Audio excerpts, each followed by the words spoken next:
Hello everyone, welcome to Bisma classes. आज हम देखेंगे सीटेट पेपर 2 का जीन पियाजे के बारे में 30 क्वेश्चन करेंगे। तो आज हम देखेंगे जीन पियाजे का संबंध किस सिद्धांत से है। तो संज्ञानात्मक एवं विकास सिद्धांत से। आपको बार बार याद रखना है, जीन पियाजे का संबंध जो है वो संज्ञानात्मक विकास के सिद्धांत जो होते हैं उनसे होता है। दूसरा क्वेश्चन है, पियाजे किस देश के मनोवैज्ञानिक थे। तो स्विट्जरलैंड के। ठीक है, इसको हम स्विस मनोवैज्ञानिक के नाम से भी हम जानते हैं। तो कभी कभी ऑप्शन में स्विस मनोवैज्ञानिक दिया हो तो आपको घबराना नहीं है, बल्कि वही आंसर लगाना है। तीसरा है, पियाजे के अनुसार संज्ञानात्मक विकास की कितनी अवस्थाएं हैं। तो इसकी 4 अवस्थाएं हैं। स्टेज जो है वो 4 हैं। कौन कौन सी है। तो पहली अवस्थाएं जो है वो संवेगानात्मक अवस्थाएं, जो कि 0 से 2 साल के बच्चों के लिए। दूसरी अवस्थाएं हैं पूर्व संक्रियात्मक अवस्था, जो कि 2 से 7 वर्ष का है। तीसरा अवस्था है मृत सक्रियात्मक अवस्था, और औपचारिक सकारात्मक अवस्था, जो कि 11 से प्लस बच्चों के लिए होता है। इसकी 4 अवस्थाएं आपके पूरे हो गए। उसके बाद आपको देखना है कि वस्तु स्थापित का विकास किस अवस्था में हुआ था। वस्तु स्थापित यानी कि संवेदी गम अवस्था। संवेदी आप समझ सकते हो, संवेदीगाम अवस्था में। और 9 नंबर है, प्रतीकों का प्रयोग किस अवस्था में प्रारंभ हुआ। प्रतीकों मतलब पूर्व सक्रियात्मक अवस्था। पूर्व यानी कि 2 से 7 वर्ष के बीच में ही बच्चा अपनी प्रतिक्रियाएं करता है और अपना प्रयोग भी करता है। उसके बाद है 10 नंबर, आत्मकेंद्रिता किस अवस्था की विशेषता है। आत्मकेंद्रिता यानी कि पूर्व सकारात्मक अवस्था। पूर्व में होता है कि आपके इसी एज में पूर्व 2 से 7, इसमें भी अपना आत्मनिर्भर बनता है बच्चा। 2 से 7 वर्ष के बीच में वो बहुत कुछ करना जान जाता है, बहुत कुछ वो करने लग जाता है, जैसे खेलना कूदना और गिरना पड़ना। आत्मविश्वास जो है उसके अंदर अच्छे से बन जाता है। और आत्मकेंद्रित बच्चा को ही हम पूर्व सक्रियात्मक अवस्था कहते हैं। इसका स्टेज जो होता है वो 2 से 7 वर्ष का होता है, आपको अच्छे से याद रखना है।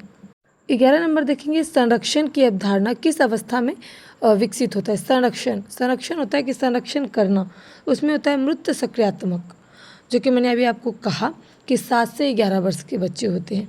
उसके बाद 12 में प्रतिवर्त क्रियाएं किस अवस्था में प्रमुख होती है। प्रतिवर्त में होता है संवेगात्मक। ठीक है। उसके बाद तर्क चिंतन किस अवस्था में होता है। तो बच्चे का तर्क चिंतन जो है वो विकसित होता है मृत सक्रियात्मक अवस्था, यानी कि 7 से 11 साल ले लो, या फिर 2 से 7 साल के बीच में। इसमें भी 2 स्टेजेज होता है, तो आप इसको देख लेना अच्छे से। उसके बाद है अमृत चिंतन किस अवस्था में विकसित होता है। तो औपचारिक यानी कि 11 से प्लस के बच्चों के अंदर औपचारिक अमृत चिंतन, यानी कि वो हर प्रकार का चिंतन कर सकता है, सोच सकता है, समझ सकता है, अपना तर्क भी दे सकता है।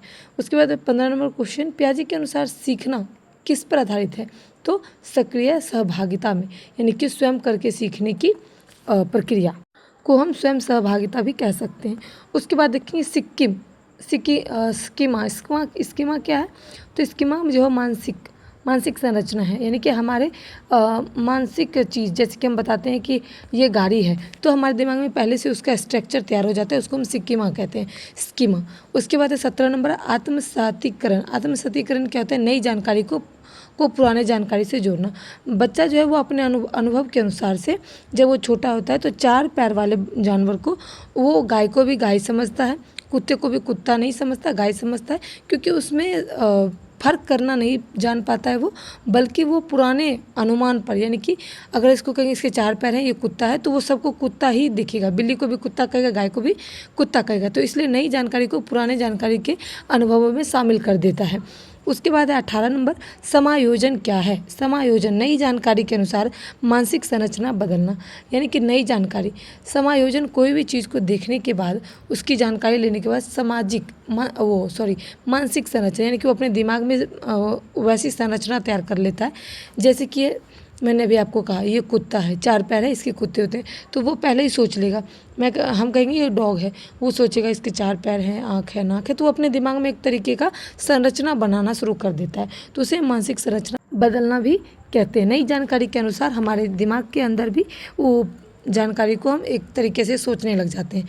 अगर हम कोई बिल्कुल डॉगी जैसे कुत्ता के जैसे बिल्कुल सेम कोई जानवर आ जाता है, उसके भी सेम 4 पैर हैं और हाइट भी उतनी है, तो बच्चा जो है वो सोचना समझना शुरू कर देता है। उसके बाद 19 नंबर देखेंगे, संतुलन क्या है। संतुलन यानी कि आत्मसतीकरण और समायोजन में संतुलन। आत्मसत्तीकरण यानी कि अपने ऊपर विश्वास करना, अपने ऊपर बैलेंस बनाना, तो ये सारी चीज़ें संतुलन के तहत आता है। समायोजन खुद करके दिखना, तो ये सारी चीज़ें संतुलन है। उसके बाद है 3 पहाड़ प्रयोग किसे से संबंधित है। 3 पहाड़ प्रयोग, ये एक मतलब मुहावरा टाइप क्वेश्चन है, तो उसको हम आत्मकेंद्रितता कहेंगे। आत्मकेंद्रितता, ये आपको याद रखना है। पियाजे के अनुसार बच्चा कैसे सीखता है? पियाजे के अनुसार बच्चा जो है वो स्वयं खोज करके यानी कि बच्चा जो है वो पहले चीज़ों को छुपाता है, फिर उसको ढूंढता है, तो वो स्वयं खोज करके इस चीज़ को पूरा करता है। 22 नंबर है कन्वर्सेशन का अर्थ क्या है? तो मात्रा स्थिर रहने की समझ। बच्चे छोटी छोटी चीज़ को बोलना शुरू कर देता है, उसे हम कहते हैं कन्वर्सेशन का अर्थ क्या है। तो वर्गीकरण देखेंगे, वर्गीकरण क्या होता है, किस अवस्था को विकसित करता है वर्गीकरण? मूर्त सकारात्मक अवस्था। मूर्त यानी कि 2 से 7 वर्ष ले लो, या फिर 2 से 7 वर्ष के बच्चे जो हैं उनको हम कह सकते हैं। तो वो जो है वो वर्गीकरण भी करना शुरू करता है, ये है, ये है, ठीक है। उसके बाद आते हैं क्रमबद्धता, किस अवस्था की विकसित होता है? तो मूर्त सक्रियात्मक, ठीक है। उसमें भी यही चीज़ें हैं, और इसका भी एज आपको पता है, और नहीं तो आप उधर जाके देख लें, नहीं तो वही 2 से 7 वर्ष होता है। 25 नंबर में आता है काल्पनिक निग्रहात्मक चिंतन, किस अवस्था में विकसित होता है?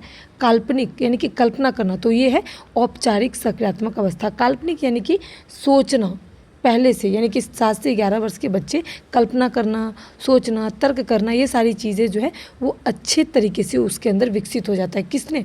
7 से 11 वर्ष, 11 वर्ष के प्लस बच्चों में, ठीक है। उसके बाद हम देखेंगे पियाजे के अनुसार विकास और अधिगम में कौन पहले आता है? पियाजे के अनुसार विकास और अधिगम यानी कि पहले विकास होता है या पहले हम सीखते हैं? तो विकास पहले आता है, क्योंकि बच्चों का डेवलपमेंट जन्म के बाद ही शुरू हो जाता है। सीखना धीरे धीरे बच्चा सीखता है, लेकिन डेवलपमेंट जो है वो बच्चा होता है उससे पहले से ही डेवलपमेंट होना शुरू हो जाता है, यानी कि बच्चा जब पेट में होता है जब से उसके अंदर डेवलपमेंट होता है। उसके बाद देखेंगे पियाजे ने बच्चों का अध्ययन किस विधि में किया है? तो नैदानात्मक साक्षरता विधि में। पियाजे ने बच्चों का जो अध्ययन है वो नैदानिक यानी कि देख के निदान करके साक्षात्कार विधि में उन्होंने अपने सामने पढ़ाया, अध्ययन कराया, उसके बाद उन्होंने अपना मतलब बुक लिखा है, या फिर आप कह सकते हो कि अपना प्रतिक्रियाएं दिया है। उसके बाद देखेंगे पियाजे का जो सिद्धांत है वो क्या कहता है?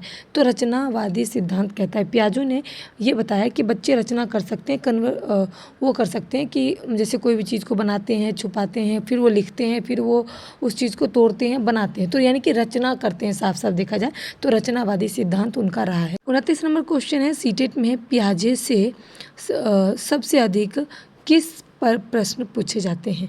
पियाजे सीटेट में जो है वो उनकी अवस्थाएं को लेकर ज़्यादा पूछा जाता है। इनके कौन कौन से स्टेज हैं, उनका क्या नाम है, तो आप इसको पढ़ के जाएंगे, और उनको मतलब स्टेज का उम्र भी आप बता सकते हो कि भाई इतने से इतने उम्र में ये है, और नाम के साथ आपको याद करना है। उसके बाद दूसरा क्वेश्चन देखिए, पियाजे के अनुसार ज्ञान का निर्माण कौन करता है?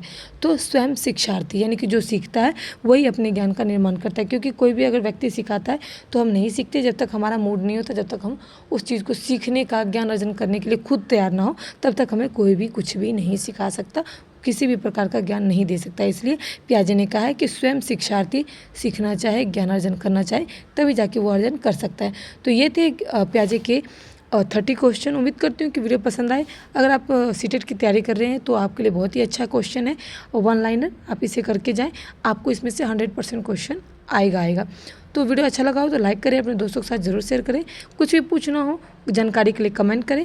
बाकी thanks for watching my video.